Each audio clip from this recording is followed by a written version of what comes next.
We're going to be discussing chemical extraction and composition analysis of 25B essential oils, all on this edition of the Pest Geek Podcast.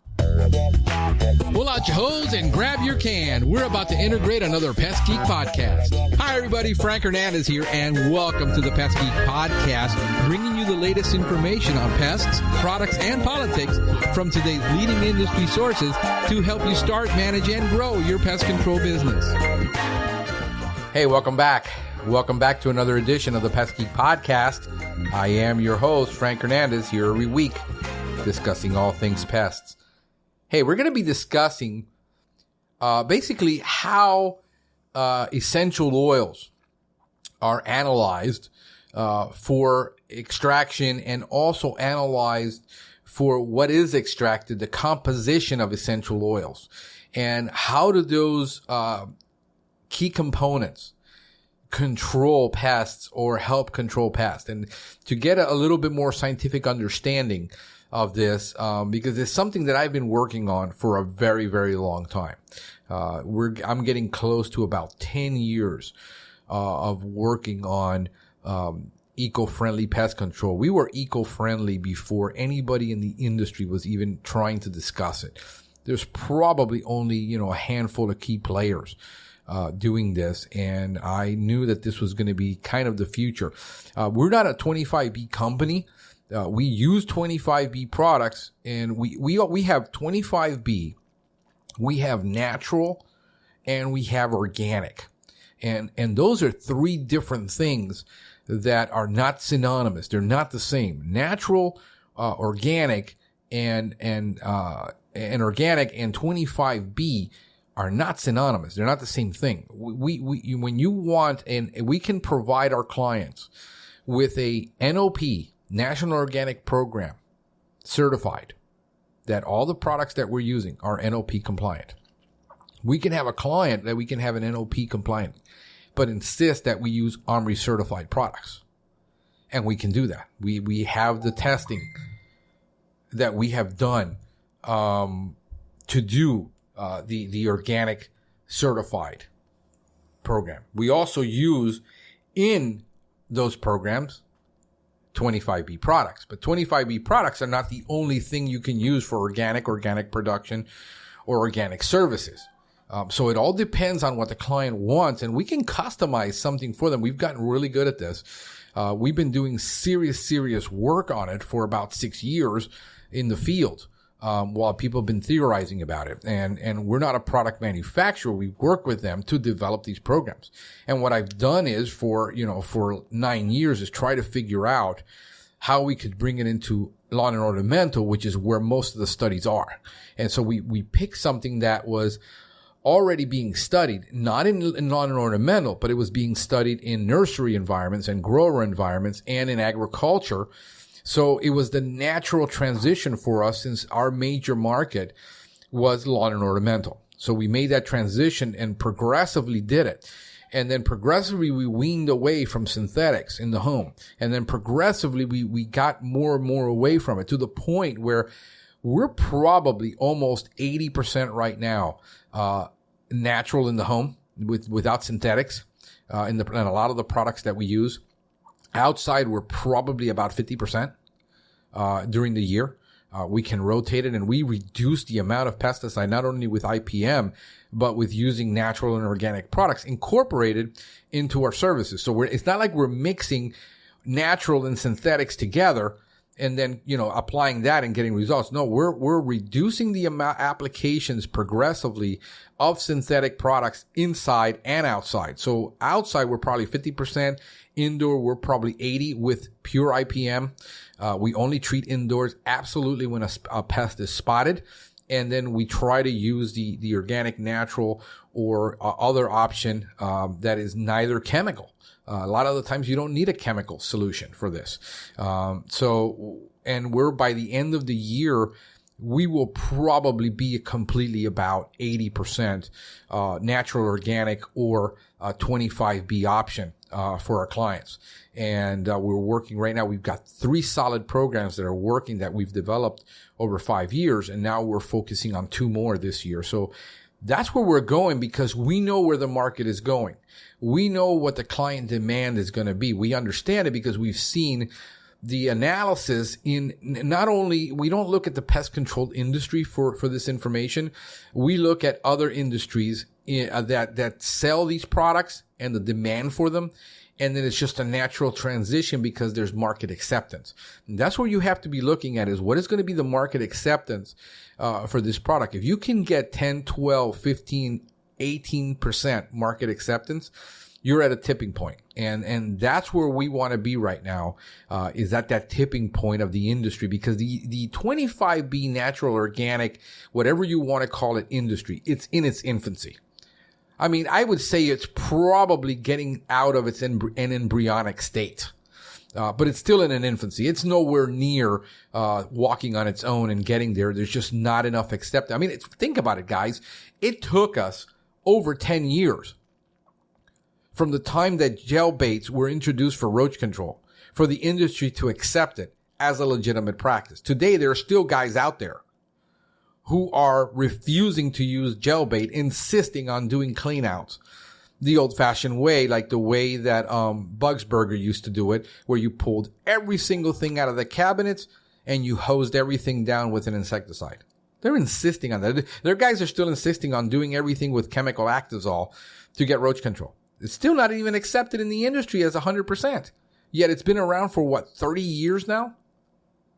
And this is where we are, where we're organic 25B. And then there's just people who are saying, yeah, we're eco-friendly too. We're natural too. We're organic too.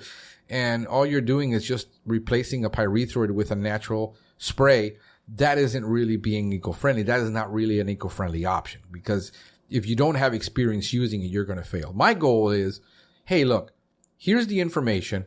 Here's what is available. Here's what can realistically be done at this point. Here is all of the information. And with all the information I give you, you can create your studies, and then you can go out and do the testing and invest the time. But I take on about one new family a year. This is the way I do it. I started out with Coleoptera insects, which are very easy to deal with in the field because there's multiple millions of studies on them. And then we go to hemipteran pests, and then we go to diptera pests. And then I go to, ants, and then I'm going to roaches, and ants is going to prove to be the hardest thing to do. But we're already doing it with roaches to a certain extent. We're just pushing that envelope. So, by the end of the year, we will have 5 options, which is 5 options more.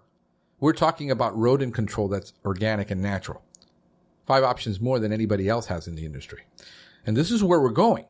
And what I'm doing is I'm letting you know so that here's the studies.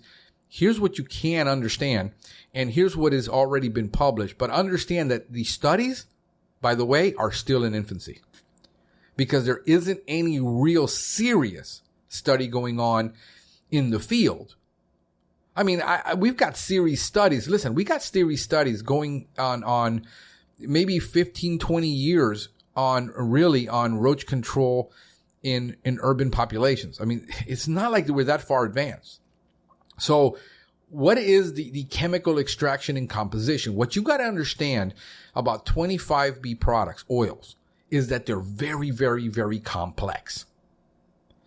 Some of these oils have 30, 40, 60, 80, 100 chemical compositions when they were done in one type of analysis, they've got 30, and we're going to see that. And then all of a sudden, the industry got better, and now they're able to ID, 89 compositions on that oil. The problem is that we don't know what all those 89 components do. We don't know what those 30. So the trick is for the scientists is to make an extraction, an analysis, figure out what is the major component that can easily be extracted in volume. That, what is the component that is highest? In other words, in orange oil, okay? The orange limousine is the major component. And this is what kills the insect, okay? In other like cedar oil, it's cedral. And we know that the higher and the better the quality, the better we're going to get. For mint, You've got different terpenes in there and like ketones. So the idea is that scientists really don't know on the majority of oils around the world what the heck can they be used for. And the ones that are being used are simply used because they're marketable. Everybody understands what thyme is. Nobody has to explain what thyme is. Nobody has to explain what an orange is. Nobody has to explain what a clove is. These are things that people use in their daily lives, so it's easily marketable. And we're making strides, but we're nowhere near where we could be in this process. So there are many, many, many, many ways of analyzing this. Gas chromatography is the most. There's capillary gas chromatography. There's mass spectrometry, MS.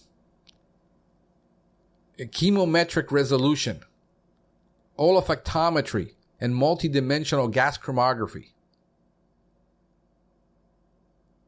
Enantial selective capillary gas chromatography. Stable isotope ratio spectrometry. And this is very, very complicated process of extracting these and analyzing them. And here's the thing. Once you analyze them, you say, okay, we got these components. What the heck are they good for? Now somebody has to go in the field and in vitro, in a laboratory, and see what effect does it have? You see? So now is it going to kill it by direct contact? Is it insecticidal? Will it kill the insect? Second is it anti-feeding? Because the thing we find out with essential oils, you get more modes of action. And this is why I use about a 7-oil blend that I've created for myself that I can use, because I can get the multiple actions. Because the problem is, what works well for a fly will not work well for an ant. And what works well for an ant might not work well for a hemipteran pest on a plant. Does it have repellent action? On which insect does it have repellent action?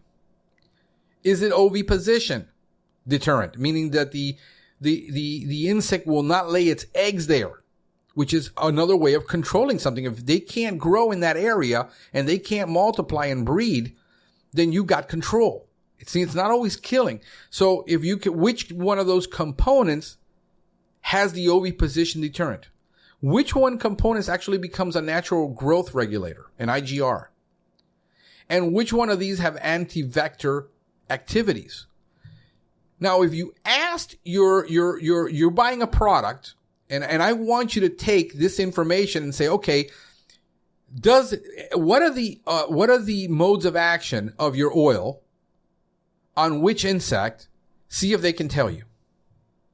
This is the challenge that nobody knows. Very few people can actually tell you, and I know about a handful. And really, I know about 3, and they're not the ones I always mention. These are in the ag business. These guys are in the treating growers. Okay, which one of these chemicals that you have, which one of these oils, which one of these active ingredients does this? And this is where we are, where we really don't know. Second of all, then you get into other standards, which are not in pest control. Nobody asks about them because nobody really cares and nobody understands it. But if you were in the perfume industry, or if you were in the essential oil for creating essential oils for highly specialized products, you want to know the purity of that oil, the hydrolyzation of that oil, the adulteration of it. Has it been adulterated with a cheaper oil? I bought 2 mints the other day, 2 mint oils, 2 mint extractions, one from a national brand, the other one from a brand that is organic. And you put 1 drop of that in your mouth and your mouth is on fire. I put the other one in my mouth. I can't even taste it. Yet both say 100% peppermint extraction. What gives? See, do you know that? Has it been adulterated with a synthetic chemical that was created by another chemical. And when you look at it under gas spectrum, gas chromatography, it shows up as that element. But when you look at it under a different method, then it reveals itself that it's really not from that oil. See, we don't get into this because we're not there yet. What extraction method was used? Well, hydrodistillation is the best method. Did they use microwave extraction and damage some of the components? You still can say it's 100% oil, but what's the quality of it? How many of those compounds were damaged in the extraction? Did they use CSE cold solvent extraction? ASE accelerated solvent extraction? SFE superficial fluid extraction? Or SMPM solid phase micro extraction? Which one? See, we're not having this intelligent conversation because, again, a lot of people don't have time for the science. Only us serious guys that are serious about being number one in the industry and ruling our marketplace and being the best will take this seriously. The rest are just looking for something to replace their bifenthrin with. But if you want to be the best, you're going to put time into the study. You're going to put time into getting your certifications. You're going to go into these conferences where people are talking about this. That's when you separate the men from the boys. This is where you separate the amateurs from the hacks. Are you getting into this? If you are, take it seriously. Application and composition, the application of comprehensive two-dimensional gas chromatography. You should read that. Because what they discovered is that with the traditional qualitative analysis of essential oil versus two-dimensional gas chromatography, they went from discovering 30 peak elements to 89. Likewise, they found that spearmint, when they originally thought it only had 28, we now have 68.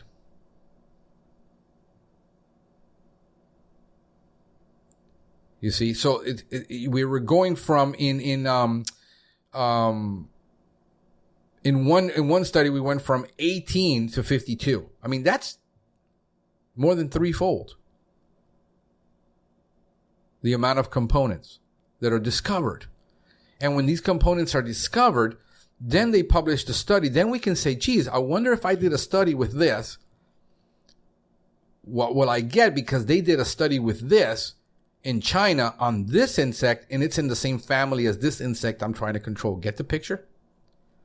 See, forget about where the study was done. Look at the family that it was done under.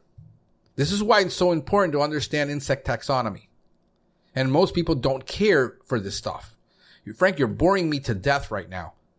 Well, good. I'm glad that you're bored to death. You know why? Because the more people that are bored to death about this, the more that the people that are serious about it can develop it and run circles around you. When something is that boring to you, you need to go do something else in the industry, but don't go attempt to do this. This is not easy. Anybody who tells you and tries to sell you a 25B product that you can solve everything with this, you're kidding yourself. It's not going to happen. There's computer-aided identification of individual components of essential oils using carbon-13, NMR. Spectroscopy. There you go. Got it out. All right. If you go to the studies that I've put here, you will see some of these active ingredients. And then what you can do is you take every individual component and then you start Googling it on, let's say, Google Scholar. And use what I do is I go through the taxonomy of the insects that I'm trying to control and find out if any of these active ingredients have studies on them. And I'm not talking about the oil itself. I'm talking about the individual component. And if there's studies, sometimes I will spend 8 hours researching one essential oil to figure out all the studies they've done on the insect that I'm trying to control, the family. So if it's, if it's a Coleoptera family, which are beetles, then I know that if I'm trying to control beetles, the best oils they found, or the best element, is this. And the one that has the highest is this manufacturer that makes it. Because you can get that information. You can get the oil that was used, and you can find that also on the SDS. If it's not on the label, it'll be on the SDS, which particular oil they used, which is the CAS number. And by finding that CAS number, then you can understand what is the quality of the oil they used for that, because it has a CAS number. And then you can start developing your testing. So you might put it 8, 9, 12, 4. I've put in weeks into one particular species that I was trying to learn about. And then I spent the last 2 years testing on it. And what people want is, well, why don't you tell me what you did? I said, yeah, I would for 10 grand, because that's a lot of work. And you just don't give that away. So look at the studies. I'm giving you all the published studies. I'm putting it on one page, 6 pages of links for you to look at. I'm going to put it in the members section. So if you want it, become a member. If you're serious about it, become a member. It's free. I'm not charging you. And go pull the studies. And you're going to have enough to sit there and read for the next 2 years. With some of these studies are 150 pages long to understand them. But it's there. So, people, aren't you afraid if you put all this out, people will figure it out? Yeah, you got to put in the work. And you know what the reality is that I found in 30 years of doing business? I can tell you exactly how to do it. And it's all the whole thing of falling on deaf ears. Only 1% of you will act out on this and go do it. And that 1% will call me a year later and says, I did what you told me. And now this is the success I've had. And by the way, we're kicking everybody's butt in the marketplace. I'm here to help you, but I'm the teacher that never gave away answers. Students hate me. My daughter hates me when I help her do homework. Daddy, what's the answer to this? Figure it out. Get a scrap piece of paper. But I don't want to work out the math problem. Get a scrap piece of paper. No, can you give me the calculator? No calculator. Get a scrap piece of paper. Figure it out. Because it's there. You just, I'm giving to you what you need for you to be successful. So guys, hey, look, it's been awesome. Remember, join the Pest Geek Society by going to Facebook, looking us up. 3 words, Pest Geek Podcast listeners. You'll be able to find us. And on the web, pestgeekpodcast.com. We're getting ready to redo that site, and we're doing some nice things to it that I'm gonna be real happy with. And we're putting a lot of effort into this because we know what the demand is. We know from 2 years of data analysis on all our podcasts, we know what people need. We've heard what people need, and we're going to basically make sure that you get it, because it sucks for you to be around the world and starving for information in the information age. And unless you can drive yourself to the next conference, which you'll never get to in your life, then you will never get the information. And it's sad that the people that have the information won't even sell it to you online unless you go to their conferences. And that's what's always had me ticked off about everything in every industry I've been in.